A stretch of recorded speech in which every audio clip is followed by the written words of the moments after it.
बिहार के जाने माने कारोबारी गोपाल खेमका की हत्या मामले में बड़ा एक्शन हुआ है। बिहार पुलिस ने एक शूटर को गिरफ्तार किया है जिसने मर्डर की बात कबूली है। आज बिहार पुलिस मामले का खुलासा करेगी। पटना के कोतवाली इलाके में तब सनसनी फैल गई जब अचानक पुलिस की हलचल बढ़ गई और देखते ही देखते पुलिस की कई गाड़ियां हूटर बजाते हुए एक साथ वहां पहुंची। पुलिस ने वहां उदयगिरी अपार्टमेंट में छापा मारा, जहां से 3 और संदिग्धों को हिरासत में लिया गया। बाद में गंगा किनारे से हथियार भी बरामद किया गया। एसटीएफ और बिहार पुलिस ने उमेश कुमार नाम के एक शख्स को गिरफ्तार किया है। वो पटना साहिब का रहने वाला है और पूछताछ में उसने गोपाल खेमका का मर्डर करने की बात कबूल की है। उसके मुताबिक वो आर्थिक तंगी से जूझ रहा था और 1 लाख रुपए के लिए उसने खेमका का मर्डर कर दिया। पुलिस ने इस मामले में 3 और संदिग्धों को हिरासत में लिया है। पुलिस आज सुबह 11 बजे प्रेस कॉन्फ्रेंस कर मर्डर केस का खुलासा करेगी। बिहार के जाने माने कारोबारी गोपाल खेमका के शुक्रवार यानी 4 जुलाई को पटना में उनके आवास के पास ही मोटरसाइकिल सवार हमलावर ने गोली मारकर हत्या कर दी थी। खेमका पर फायरिंग तब की गई जब वो अपनी कार से उतर रहे थे। 7 साल पहले हाजीपुर में बदमाशों ने उनके बेटे की गोली मारकर हत्या कर दी थी। और एक तरफ खेमका हत्याकांड का केस सुलझा भी नहीं, लेकिन पटना में एक ही स्कूल के मालिक की गोली मारकर हत्या कर दी गई। इस घटना के बाद विपक्ष ने फिर से नीतीश सरकार पर हमला बोला है। देखिए, इस बार अपराधियों ने पटना के डीएवी स्कूल के पास मर्डर किया। रात के वक्त पटना की सड़कों पर स्कूटर लेकर निकले अजीत कुमार नाम के शख्स को अपराधियों ने गोलियों से भून डाला। पुलिस ने बताया कि पटना में ही एक प्राइवेट स्कूल चलाने वाले अजीत कुमार रविवार देर रात वो पटना में डीएवी स्कूल के पास मौजूद थे। तभी वहां बाइक सवार बदमाश आए। उन्होंने अजीत कुमार को गोली मारी और मौके से फरार हो गए। इसमें जो भी टेक्निकल और साइंटिफिक एविडेंस है उसका हम लोग कलेक्शन कर रहे हैं। सीसीटीवी फुटेज भी खंगाली जा रही है और एसडीपी और दानापुर के नेतृत्व में एक एसआईटी का गठन भी कर दिया गया है। पटना में 3 दिनों के अंदर दूसरी बार किसी को गोली मारकर हत्या की गई है। बिहार में चुनावी साल में बढ़ते आपराधिक मामलों ने नीतीश सरकार पर सवाल खड़े किए हैं। नीतीश जी के राज में हम एक बार स्पष्ट कर दें, कोई भी सेफ नहीं।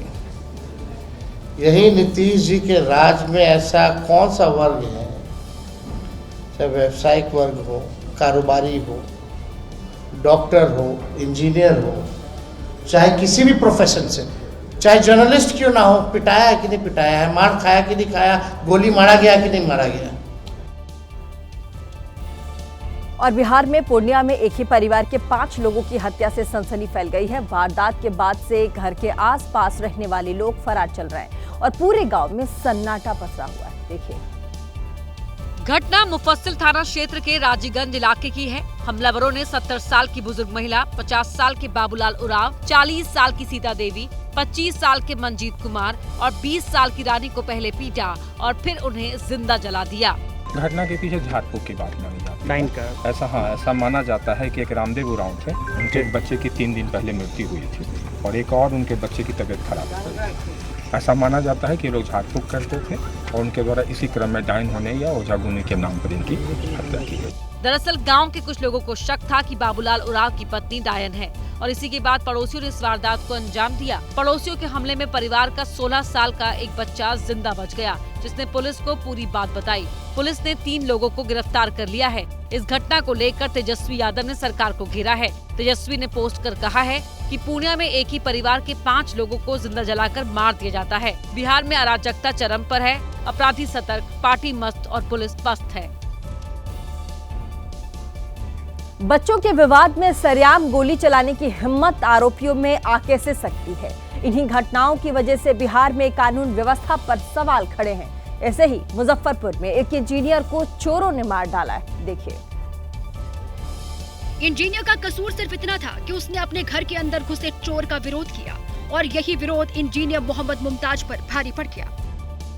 बताया गया कि इंजीनियर जब अपने घर में पत्नी और बच्चों के साथ सो रहे थे, तभी घर की खिड़की तोड़कर चोर ने एंट्री मारी। धीरे धीरे वो इंजीनियर के बेडरूम तक पहुंचा। इंजीनियर ने उसे देखकर पकड़ने की कोशिश की तो चाकू के वार से उसने उनकी जान ले ली। प्रेमा फेसी तो यही लग रहा है कि क्योंकि यहाँ से कुछ सामान भी मिसिंग हो गया, तो लूट की गृहभेदन का मामला ही प्रतीत हो रहा है। इंजीनियर को उनके परिवार के सामने मारने वाले अपराधी की शिनाख्त में पुलिस की टीम जुट गई है। और यूपी में महोबा के जिला अस्पताल में बच्चा वार्ड में सोमवार देर शाम उस वक्त अफरा तफरी मच गई जब वार्ड में भर्ती बच्चों को इंजेक्शन लगाए जाने के बाद एक बच्चों की हालत तेजी से बिगड़ने लगी। देखिए। इंजेक्शन लगने के बाद किसी बच्चे को बुखार चढ़ गया तो किसी को ठंड लगने लगी। बीमार बच्चे कांपने लगे, दर्द से बिलखने लगे। वार्ड में भर्ती थे ना, ये वार्ड में भर्ती तो भाई जाओ यहाँ लेके कब से भर्ती है यहाँ पर? कल से भर्ती है। घटना वार्ड नंबर 3 की है। वहां भर्ती 8 बच्चों के परिजनों का आरोप है कि उनके बच्चों को इंजेक्शन देने के कुछ देर बाद ही तबीयत बिगड़ने लगी। अपने बच्चों को दर्द से बिलखता हुआ, हालत बिगड़ता देखकर परिवार वालों के दिल बैठने लगे, रोने लग गए, चीख पुकार मच गई। अपने बच्चे लेकर इमरजेंसी वार्ड की ओर भागे, जहां स्वास्थ्य कर्मियों ने इलाज देकर बच्चों की हालत काबू की। भतीजी को दिखाने आए थे, अभी तो कोई दिक्कत नहीं थी, बढ़िया खेल रही थी। 5 बजे को जो शाम का इंजेक्शन लगा, पता नहीं क्या था उसमें, एकदम से बहुत तेज ठंडी लगी, एकदम से कपकपाने लगे बच्चे। हम लोग तो नीचे भागे इमरजेंसी का, यहाँ वहाँ। परिजन इलाज में लापरवाही का आरोप लगा रहे हैं, लेकिन अभी तक अस्पताल प्रशासन की ओर से कोई आधिकारिक बयान नहीं आया है। और खबर मध्य प्रदेश के जबलपुर से, जहां सरकारी सिस्टम की शर्मसार कर देने वाली तस्वीर सामने आई है। खस्ताहाल सड़क पर गर्भवती महिला को 1 किलोमीटर तक स्ट्रेचर पर लिटाकर पैदल अस्पताल पहुंचाना पड़ा। देखिए। कीचड़ में सने ये पैर देखिए और सोचे कि प्रसव पीड़ा से करहाती एक महिला कैसे कीचड़ से भरे रास्ते पर पैदल चली होगी। विकास के बड़े बड़े दावे करने वाले सरकारी सिस्टम को शर्मसार करने वाली ये तस्वीरें जबलपुर के पास दियोला गांव की है, जहां एक मां ने अपनी कोख में पल रहे बच्चे को जन्म देने के लिए प्रसव पीड़ा के साथ साथ सिस्टम की लापरवाही की पीड़ा भी झेली। गर्भवती महिला को करीब 1 किलोमीटर तक स्ट्रेचर पर लिटाकर ले जाना पड़ा, क्योंकि तहसील मुख्यालय से सिर्फ 5 किलोमीटर दूर इस गांव में अभी तक पक्का रास्ता नहीं है, जिसके चलते बारिश के मौसम में लोगों का जीना मुहाल हो जाता और अगर किसी को अस्पताल जाने की जरूरत पड़ जाए तो ऐसी ही परेशानी झेलनी पड़ती है, जो इस गर्भवती महिला और उसके परिवार ने झेली। गाड़ी गांव तक नहीं आ पाई है तो महंगा स्ट्रेचर पे लेटा के ले जा रहे हैं। कीचड़ है बहुत ज्यादा, सड़क नहीं है यहाँ पे। यहाँ से इनके गांव की दूरी लगभग 1 किलोमीटर के समथिंग है, तो वहाँ गाड़ी नहीं पहुँच पा रही थी। स्ट्रेचर पे लेके अपन पेशेंट को आए हैं और आप लोग देख ही चुके हैं कैसा रास्ता है, कितनी कीचड़ है, कितना कठिनाइयों का सामना करके पेशेंट को गंभीर हालत में पैदल लेके आए हैं कीचड़ में। और खबर छत्तीसगढ़ से, जहां करवरधा में देर से दफ्तर पहुंचने वाले कर्मचारियों के खिलाफ कलेक्टर एक्शन मोड में नजर आए, कान पकड़कर माफी मंगवाई। देखिए। गलती हुई है ना, कान पकड़ो। जिसका वीडियो सोशल मीडिया पर वायरल हो रहा है। देखिए, कान पकड़कर लाइन से खड़े इन कर्मचारियों को, जो दफ्तर देर से पहुंचे थे और कलेक्टर साहब ने उनकी क्लास लगा दी। कवर्धा के कलेक्टर गोपाल वर्मा अचानक जिला पंचायत, जिला अस्पताल और स्कूल के दौरे पर पहुंच गए, लेकिन वहां कई कर्मचारी नदारद दिखे। कलेक्टर साहब गेट पर ही कुर्सी डालकर बैठ गए और देर से आने वाले कर्मचारियों को कड़ी फटकार लगाई, कान पकड़कर माफी मंगवाई और सस्पेंड करने की वार्निंग दी। कर दे, 2-4 लोग को सस्पेंड कर दे। क्यों भाई, हैं? ऐसी रोज करते हो क्या? पहले बार है, कर दे, सस्पेंड कर दे क्या? गलती हुई है ना, कान पकड़ो, सब कान पकड़ो, ठीक से पकड़ो, ठीक है? गलत से नहीं होना चाहिए, है ना? ये सुपास देके छोड़ना नहीं तो सस्पेंड कर दो, दूसरे बार मौका नहीं।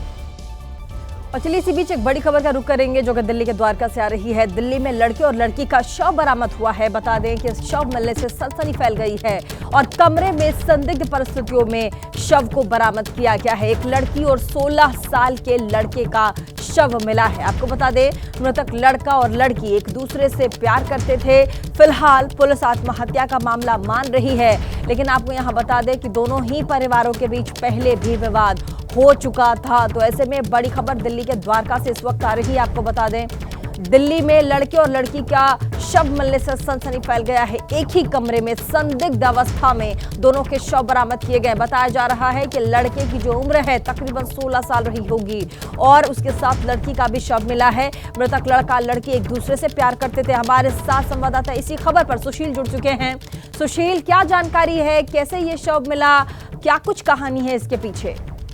जी देखिए, दिल्ली के नजफगढ़ का ये पूरा मामला है। जब ये बताया गया कि लड़की के घर वालों के जो दरवाजे हैं वो खुल नहीं रहे थे, जिसके बाद दिल्ली पुलिस को सूचना दी गई। जब दिल्ली पुलिस मौके पर पहुंची तो उन्होंने दरवाजा खोला तो दोनों घर के अंदर दोनों लड़की और लड़के का शव बरामद हुआ। हालांकि उन्हें तुरंत अस्पताल भेजा गया इलाज के लिए, जहां डॉक्टरों ने उन्हें मृत घोषित कर दिया। आरोप ये लगाया जा रहा है कि जो लड़की के घर वाले हैं वो उन लोगों ने मिलकर इस पूरी वारदात को अंजाम दिया है। लेकिन प्रथम दृष्टया जो इस पूरे मामले में अभी दिल्ली पुलिस ने जांच की है, उस जांच के मुताबिक ये सुसाइड का मामला बताया जा रहा है। लेकिन अब आरोप ये लगाए जा रहे हैं कि पहले लड़के को लड़की के घर वालों ने घर पर बुलाया, उसके बाद सबने मिलकर उसे मारा पीटा। तो वैसे में दिल्ली पुलिस दोनों पहलुओं पर जांच कर रही है कि क्या ये किसी हत्या का मामला है या सुसाइड का मामला है। क्या ये किसी हत्या का मामला है या फिर आत्महत्या का मामला है। बहुत बहुत शुक्रिया तमाम जानकारी के लिए। सुशील हमारे साथ संवाददाता तमाम जानकारी के लिए। आगे बढ़ेंगे। अब वो तस्वीर जो कि रोंगटे खड़े करने वाली है।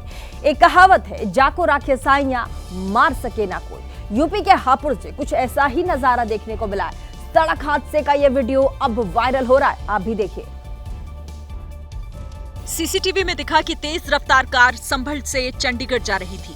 इसी दौरान सड़क पर एक कुत्ता आ गया। जैसे ही ड्राइवर ने ब्रेक मारे, गाड़ियां एक के बाद एक 4 पलटियां खाती हुई सड़क किनारे जा गिरी। हादसे में कार पूरी तरीके से चकनाचूर हो गई। कार के शीशे टूट गए, बॉडी डैमेज हो गई और टायर भी उखड़ गए।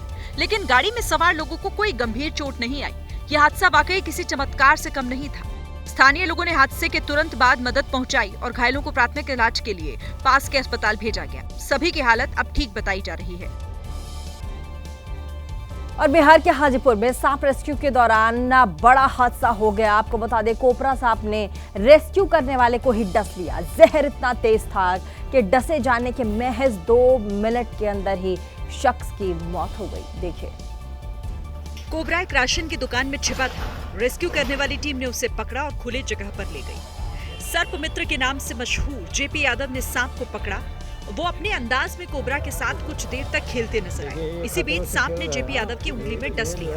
डरकर जेपी यादव ने कोबरा को छोड़ दिया, लेकिन चारों तरफ भीड़ होने की वजह से सांप भाग नहीं पाया। कोबरा के डसने के बाद उन्होंने जख्म वाली जगह के ऊपर पट्टी बांधी। जेपी यादव ने कोबरा को पकड़कर एक डिब्बे में बंद करना चाहा, लेकिन धीरे धीरे जहर उनके शरीर में फैलने लगा। जेपी अचानक बेहोश होकर जमीन पर गिर गए। तभी टीम के एक सदस्य ने जेपी यादव को उठाया। वो कुछ पल के लिए उठे और जमीन पर गिर पड़े। थोड़ी ही देर बाद उनकी मौत हो गई। सांप रेस्क्यू करने वाले जेपी यादव ने पिछले 12 सालों में हजारों सांपों को पकड़कर उनकी जान बचाई थी। और केरल के कोझिकोड जिले से एक ऐसी ही तस्वीर सामने आई है जिसकी चर्चा पूरे देश भर में है। महिला फॉरेस्ट अफसर का ये वीडियो सोशल मीडिया पर वायरल है, जिसमें वो सिर्फ महज 6 मिनट में खतरनाक किंग कोबरा का रेस्क्यू करती। देखें। नाम GS रोशनी, पहचान फॉरेस्ट अफसर, जगह केरल के कोझिकोड का जंगल। इस वीडियो को ध्यान से देखिए। जानलेवा किंग कोबरा सामने बैठा है और महिला अफसर ने साहस के साथ किंग कोबरा का रेस्क्यू कर लिया। किंग कोबरा कभी इधर भागने की कोशिश करता दिखा तो कभी उधर, लेकिन GS रोशनी ने पहले चारों ओर से स्थिति का आकलन किया, फिर विशेष उपकरण की मदद से किंग कोबरा को नियंत्रित कर अपने कब्जे में ले लिया। बड़ी बात यह है कि 8 साल के करियर में इस महिला अफसर ने 800 से ज्यादा छोटे बड़े विषैले सांपों का रेस्क्यू किया है, लेकिन ये उनका पहला किंग कोबरा है जिसका उन्होंने रेस्क्यू किया। इस वीडियो को जिसने भी देखा उसने महिला अफसर के अदम्य साहस की तारीफ की। और यूपी के पीलीभीत में इन दिनों ग्रामीण इलाकों में तेंदुए की दहशत देखी जा सकती है। ग्रामीण परेशान हैं और वो वन विभाग बेखबर है। देखिए। किसान खेत पर काम कर रहे थे, तभी अचानक चीख पुकार मच गई। एक तेंदुआ आया और तुरंत पेड़ के ऊपर चढ़ गया। तेंदुए को देख ग्रामीणों ने शोर मचाना शुरू कर दिया। जिस पेड़ पर तेंदुआ चढ़ा हुआ था, ग्रामीण उसी पेड़ के नीचे खड़े हो गए और उसे भगाने की कोशिश करते रहे। तेंदुआ ऊपर और ग्रामीण नीचे। काफी देर तक ये सिलसिला यूं चलता रहा। किसी ने वन विभाग की टीम को सूचना दी। फिलहाल वन विभाग तेंदुए को पकड़ने के लिए रेस्क्यू चला रहा है। घटना थाना नूरिया क्षेत्र के महेशपुर गांव की है। और राजस्थान के कोटा से एक जन सुनवाई के दौरान शिक्षा मंत्री मदन दिलावर ने बच्ची की शिकायत पर एक महिला टीचर को सस्पेंड कर दिया। देखिए। दरअसल 11वीं में पढ़ने वाली छात्रा आयुषी कुमावत ने आरोप लगाया था कि फिजिक्स की टीचर सविता मीणा ने उसे जानबूझकर फेल कर दिया। छात्रा ने ये भी कहा कि चाचा से बदला लेने के लिए टीचर ने ये सब किया, जबकि सप्लीमेंट्री के बावजूद उसके 70% नंबर आए थे। ऐसे में वो फेल कैसे हो सकती है?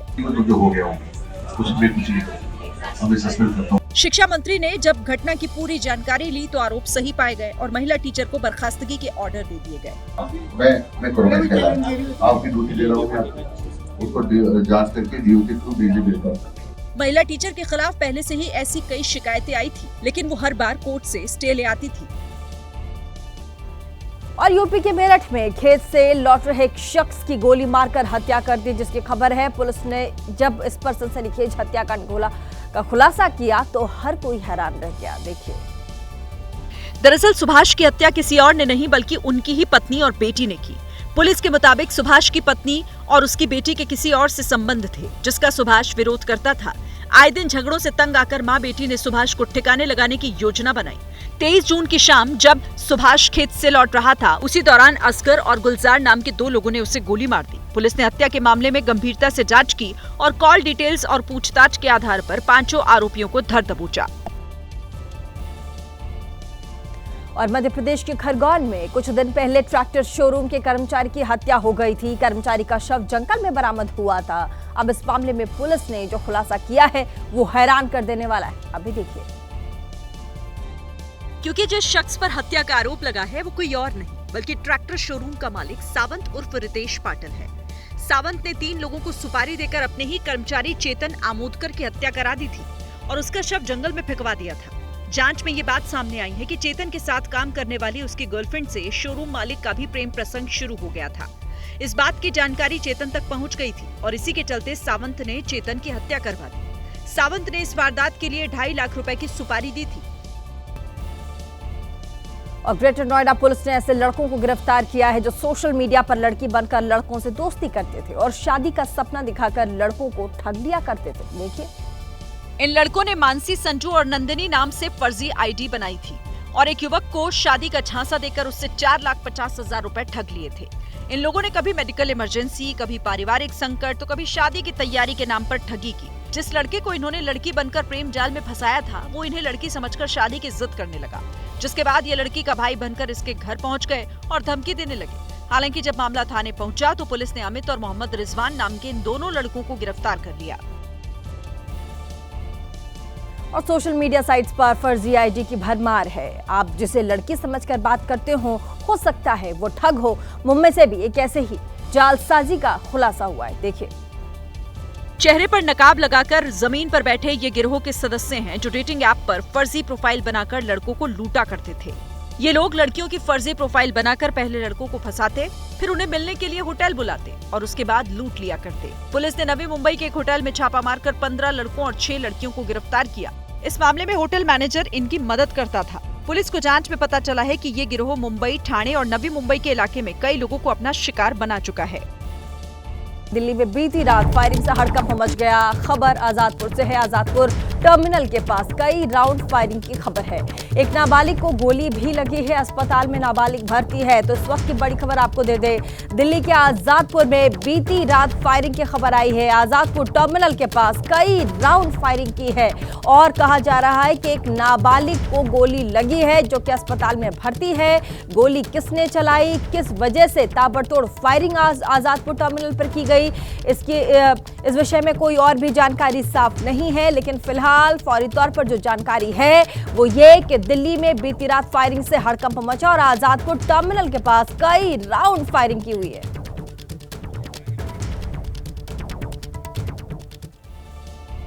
और पहाड़ों से लेकर मैदान तक बारिश का कहर जारी है। आज भी देश के कई राज्यों में गरज और चमक के साथ भारी बारिश की आशंका है।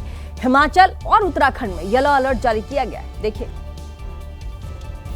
मध्य प्रदेश में बारिश से हाल बेहाल है। कई जिलों में बाढ़ जैसे हालात हैं। कटनी में उस वक्त हड़कंप मच गया जब मछली पकड़ने गया एक युवक तेज बहाव में बह गया। गनीमत रही कि उसने नदी के बीच में एक पेड़ पकड़ लिया और उस पर चढ़कर अपनी जान बचाई। मध्य प्रदेश के नरसिंहपुर जिले में लगातार हो रही बरसात से नदी नाले उफान पर हैं। लोग अपनी जान जोखिम में डालकर उफनती नदी को पार करने पर मजबूर हैं। जम्मू कश्मीर में झमाझम बारिश हो रही है जिससे वहां कई इलाकों में जलभराव हो गया। जम्मू कश्मीर में अमरनाथ यात्रा के लिए बनाए गए बेस कैंप बालटाल के आसपास भारी बारिश हुई, जिससे श्रद्धालुओं को थोड़ी दिक्कतें आई। दिल्ली एनसीआर में भी बरसात से लोगों की परेशानी बढ़ गई। नोएडा में सेक्टर 100 में एक स्कूल के करीब सर्विस लेन की सड़क धंस गई, जिसकी वजह से रोड पर गहरा गड्ढा हो गया। ओडिशा के झारसुगुड़ा में भी भारी बारिश हो रही है। वहां का ऐतिहासिक कोयली घुगर शिव मंदिर का गर्भगृह बाढ़ के पानी में डूब गया है। कोलकाता में भी जल तांडव देखने को मिला। बारिश की वजह से वहां कई इलाकों में पानी भर गया। और उत्तराखंड में मौसम विभाग की भविष्यवाणी सही साबित हो रही है। केदारनाथ और बद्रीनाथ जाने वाले रास्ते पर 2 जगह पहाड़ों से पत्थर खिसके हैं, जिससे वहां दहशत फैल गई है। बद्रीनाथ हाईवे में सिरोपगढ़ के पास अचानक पहाड़ का एक हिस्सा टूट गया। देखिए, और बड़े बड़े पत्थर आकर सीधे जमीन पर गिरने लगे। इस हाईवे से कई लोग चारधाम यात्रा के लिए जा रहे थे। तभी कर्णप्रयाग और नंदप्रयाग के बीच एक होटल के पास पत्थरों के टूटकर गिरने का सिलसिला शुरू हो गया। ये जो होटल है, इस होटल का नाम बद्रीश होटल है। यहाँ पर पहले भी एक बड़ा पत्थर नीचे आकर गिरा था, जिसने होटल को काफ़ी नुकसान पहुँचाया। और अब लगातार यहाँ पर एक स्लाइड जोन तैयार हो गया है, जिसकी वजह से होटल पर भी खतरा लगातार मंडरा रहा है। गनीमत रही कि पहाड़ों से जो पत्थर गिरे वो पहाड़ों के नीचे ही गिरे। अगर होटल के ऊपर कोई पत्थर गिरता तो जानमाल का नुकसान भी हो सकता था। मंजर बेहद डरावना था। आगे कोई जानमाल का नुकसान ना हो, इसलिए होटल को खाली करा लिया गया। उधर केदारनाथ धाम के रास्ते पर एक जगह और लैंडस्लाइड हुआ। केदारनाथ हाईवे में मुनकटिया के पास पहाड़ का ढेर सारा मलबा गिर सड़क पर आ गया। इसके बाद केदारनाथ जाने वाले यात्रियों को प्रशासन ने रोक दिया। देखिए, क्योंकि आगे भयंकर खतरा था। मलबे से पटी सड़क को पार करना आसान नहीं था, इसलिए रास्ता खुलने तक मुनकटिया के पास केदारनाथ यात्रा मार्ग ठप रहा। हालांकि प्रशासन भी तुरंत एक्शन में आया। पहाड़ी से गिरे मलबे को हटाने के लिए कई मशीनें वहां पहुंच गई। इसके बाद वहां मलबा हटाने का काम शुरू हो गया, लेकिन मलबा हटाने में कई घंटे लगे, जिसकी वजह से केदारनाथ हाईवे के दोनों तरफ गाड़ियों की लंबी कतार लग गई।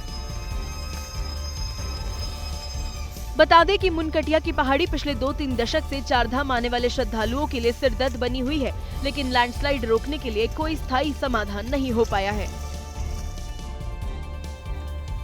बाढ़ बारिश के रोंगटे खड़े कर देने वाली एक भयावह तस्वीर महाराष्ट्र के नासिक से भी सामने आई है। यहाँ 15 से 20 पर्यटक एक झरने में फंसे नजर आए। बताया गया कि जब ये लोग नहा रहे थे तभी अचानक झरने का पानी बढ़ गया। देखिए, जिसके बाद नासिक के डुगरवाड़ी झरने में 15 से 20 पर्यटक फंस गए। भरपूर पानी का बहाव इतना तेज था कि जो कोई भी इस झरने को पार करता वो बहता चला जाता। लेकिन फिर पर्यटकों को झरने में फंसा देख स्थानीय लोग मदद को आगे आए। स्थानीय लोगों ने सबसे पहले जितने भी लोग वहां फंसे थे उन सबको एक दूसरे का कसकर हाथ पकड़ने को कहा।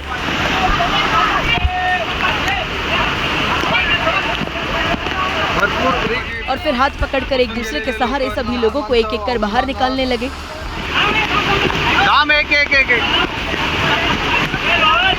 झरने में फंसे पर्यटकों को सुरक्षित बाहर निकालने में कई घंटे लगे, लेकिन स्थानीय लोगों ने सूझबूझ से सभी की जान बचा ली। और उधर मध्य प्रदेश में भी भारी बारिश से मुसीबत खड़ी हो गई है। मध्य प्रदेश के सीहोर में कई रास्ते बंद हो गए हैं, पानी की वजह से डूब गए हैं। सीहोर में नदी के ऊपर बने एक पुल पर भी पानी आ गया है, जिसे पार करने के चक्कर में एक कार हादसे का शिकार हो गया। देखिए, और हुआ यूं कि उफनाई पार्वती नदी को पार करने के चक्कर में एक कार वहां फंस गई। ये पार्वती नदी के अंदर मना करते करते गाड़ी को डाल दी यार। कार ड्राइवर ने गाड़ी निकालने की बहुत कोशिश की, लेकिन कार इतनी बुरी तरह फंसी कि वहां से टस का मस नहीं हुई। इसके बाद जो लोग वहां मौजूद थे उन्होंने कार ड्राइवर को कार से बाहर आने की सलाह दी। उधर तो नहीं गाड़ी, वो बुलवाना पड़ेगी, तुम बाहर आ जाओ, तुम आ जाओ बाहर। पार्वती नदी में कार ऐसे फंसी थी कि किसी भी वक्त पलट सकती थी, क्योंकि कार का आधा हिस्सा एक तरफ झुका हुआ था। लेकिन गनीमत रही कि आसपास मौजूद लोगों ने कार ड्राइवर की मदद की और कोई हादसा नहीं हुआ। और अब खबर मुंबई की। मुंबई में एमएनएस कार्यकर्ता मराठियों के साथ भी गुंडाई करने पर उतारू हैं। एमएनएस के नेता के बेटे ने एक महिला को बीच सड़क पर भद्दी गालियां दी और धमकाया। वीडियो वायरल होने के बाद इस पर सियासत भी जारी है। देखिए, नशे में धुत होकर लड़की को गाली देने वाला ये युवक राज ठाकरे की पार्टी का नेता जावेद शेख का बेटा है। आरोप है कि इसने पहले लड़की की गाड़ी में टक्कर मारी, अपने बाप का नाम लेकर धमकी भी दी। ठाण्याला जा, जावेदचे कोण आहे विचार आणि तो माझा बाप है। लड़की ने जब विरोध किया तो गाड़ी से निकलकर उसके सामने खड़ा हो गया। वहाँ पर पुलिस भी मौजूद थी। अरे ताई, जा ना। ड्रायव्हिंग करतोय तू, गाडी ठोकली लोकांची इकडे येऊन। अरे पैसे 150 गाली मध्ये। काफी देर तक महिला और मनसे नेता जावेद शेख के बीच बहस होती रही। इसी बीच इस युवक ने उसे खूब गालियां दी, जबकि ये महिला मराठी भाषी है। इसी को मुद्दा बनाकर शिंदे गुट के नेता संजय निरुपम ने सोशल मीडिया पर एक पोस्ट किया, जिसमें लिखा, नशे में धुत अधनंगा, मराठी स्वाभिमान की रक्षा करने का दावा करने वालों का असली चेहरा देखिए। संजय निरुपम ने सवाल उठाते हुए पूछा, क्या इन्हीं मुसलमानों के दबाव में मनसे वाले हिंदुओं पर हमला कर रहे हैं? महाराष्ट्र में मराठी ना बोलने पर हिंदी भाषियों के साथ मारपीट का मामला हर दिन तूल पकड़ता नजर आ रहा है। तमाम पार्टियां इस मुद्दे पर राज ठाकरे और उद्धव ठाकरे को घेरती नजर आती हैं और अब इसमें बीजेपी के फायर ब्रांड नेता झारखंड के गोड्डा से सांसद निशिकांत दुबे भी कूद गए। देखिए, जिन्होंने उद्धव और राज ठाकरे को चुनौती देते हुए कहा कि हिंदी भाषी लोगों को मुंबई में मारने वाले, यदि हिम्मत है तो महाराष्ट्र में उर्दू भाषियों को मारकर दिखाओ। अपने घर में तो कुत्ता भी शेर होता है, कौन कुत्ता कौन शेर खुद ही फैसला कर लो। तो हिम्मत है तो आप हिंदी भाषी को मारते हो तो उर्दू भाषी को भी मारो, तमिलियन को भी मारो, आप जो है तेलुगु वाले को भी मारो। आप जो इस तरह की घटिया हरकत कर रहे हो, और मैंने हमेशा कहा है कि जब अपने घर में हो, महाराष्ट्र में हो, यदि बहुत बड़े बॉस हो तो चलो बिहार, चलो उत्तर प्रदेश, चलो तमिलनाडु, तुमको पटक पटक के मारेंगे। ये अनार्की जो है नहीं चलेगी। बीएमसी का चुनाव होने वाला है और ये उद्धव ठाकरे और राज ठाकरे जो कर रहा है, इससे घटिया कोई काम नहीं हो सकता है और हम इसका प्रतिकार करते हैं।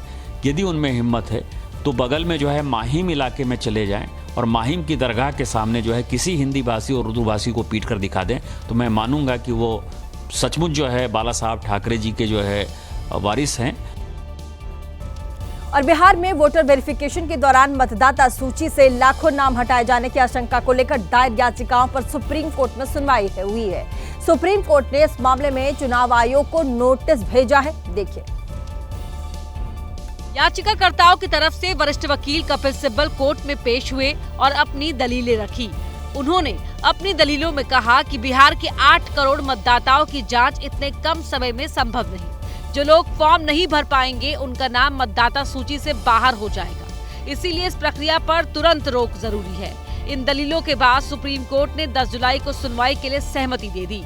NGO association for democratic reforms, सामाजिक कार्यकर्ता योगेंद्र यादव, टीएमसी सांसद महुआ मोइत्रा, आरजेडी सांसद मनोज झा और बिहार के पूर्व विधायक मुजाहिद आलम की ओर से याचिकाएं दायर की गई थी, जिसमें निष्पक्ष चुनाव को प्रभावित करने का आरोप लगाया गया था। टीएमसी सांसद महुआ मोइत्रा ने सुप्रीम कोर्ट में याचिकाएं स्वीकार होने पर खुशी जाहिर की। उन्होंने सोशल मीडिया में पोस्ट शेयर करते हुए लिखा, सत्यमेव जयते। इस बीच बिहार में मतदाता सूची पुनरीक्षण कार्यक्रम को लेकर चल रहे आरोप प्रत्यारोप के बीच केंद्रीय चुनाव आयोग ने एक नई पहल की है। चुनाव आयोग अब खबरों और बयानों को लेकर फैक्ट चेक करेगा, ताकि भ्रामक जानकारी लोगों तक न पहुंचे। और देखिए, बिहार चुनाव से पहले वोटर लिस्ट में सुधार को लेकर की राजनीति गर्म है। अब इस विवाद को रोहिंग्या और अवैध बांग्लादेशियों से जोड़ा गया है और इनकी एंट्री भी हो गई है। देखिए, केंद्रीय मंत्री गिरिराज सिंह ने वोटर लिस्ट पुनरीक्षण पर कहा कि महागठबंधन के लोग इधर उधर की बातें करके एक खास वर्ग के मतदाताओं को बचाना चाहते हैं, जो घुसपैठिए हैं। राहुल गांधी हो या तेजस्वी यादव हो, ये वोटर लिस्ट परीक्षण एक तरफ सुप्रीम कोर्ट गए हैं, कोर्ट पर भरोसा रखे। वहीं बीजेपी विधायक हरिभूषण ठाकुर बचौल ने तो इस विवाद में रोहिंग्या की एंट्री करवा दी। निश्चित रूप से यह नहीं रुकेगा। उनको चूंकि रोहिंग्या और बांग्लादेशी घुसपैठियों के वोट पर नजर है, वो वोट कटेगा, इसलिए वो छटपटा रहे हैं। भले ही ये मामला सुप्रीम कोर्ट में है, लेकिन बिहार में जारी वोटर लिस्ट पुनरीक्षण को लेकर बार पलटवार जारी है। वोटर लिस्ट में घपला शुरू, महाराष्ट्र में घपला हुआ, 75 लाख वोट बढ़ाए। आज बिहार में चुनाव लड़ रहा है, वहाँ 2 करोड़ वोट काट रहे हैं। जो काम आज गलत कर रहे हो उसका पछताना होगा आपको। चल रहा है सर, वो उसका काम है वोटर लिस्ट ठीक करना। हम मैं जानता हूँ कि जनता का भरोसा नीतीश कुमार जी के ऊपर है। और वोटर वेरिफिकेशन पर जारी सियासत के बीच वोटर लिस्ट रिवीजन का काम जारी है। चुनाव आयोग ने वीडियो जारी कर लोगों से किसी के बहकावे में नहीं आने की अपील की है। देखिए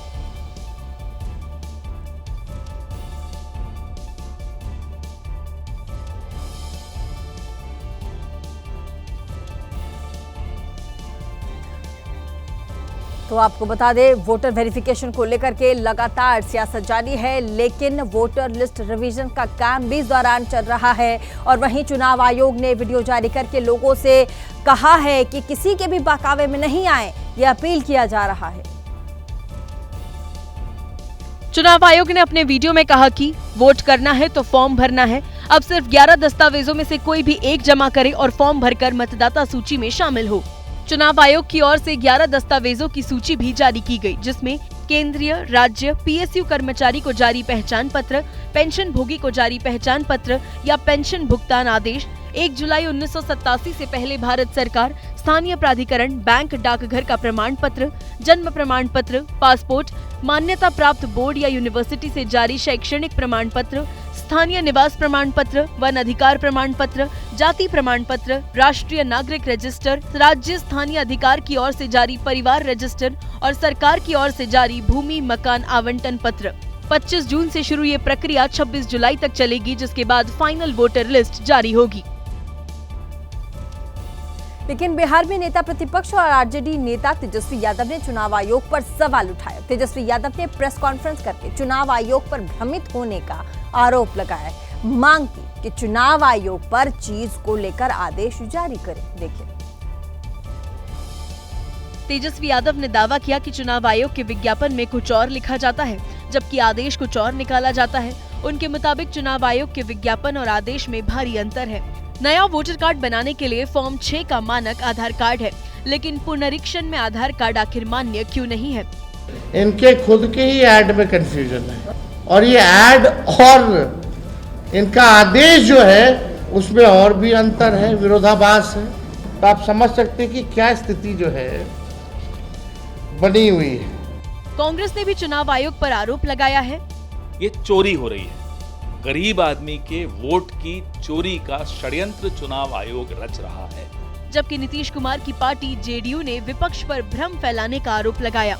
किसी को भी कोई भी कंफ्यूजन हो तो चुनाव आयोग के समक्ष अपनी बात रखी जा सकती है, नाहक भ्रम फैलाने की जरूरत नहीं है। बिहार में वोटर वेरिफिकेशन पर जारी सियासत थमती नजर नहीं आ रही।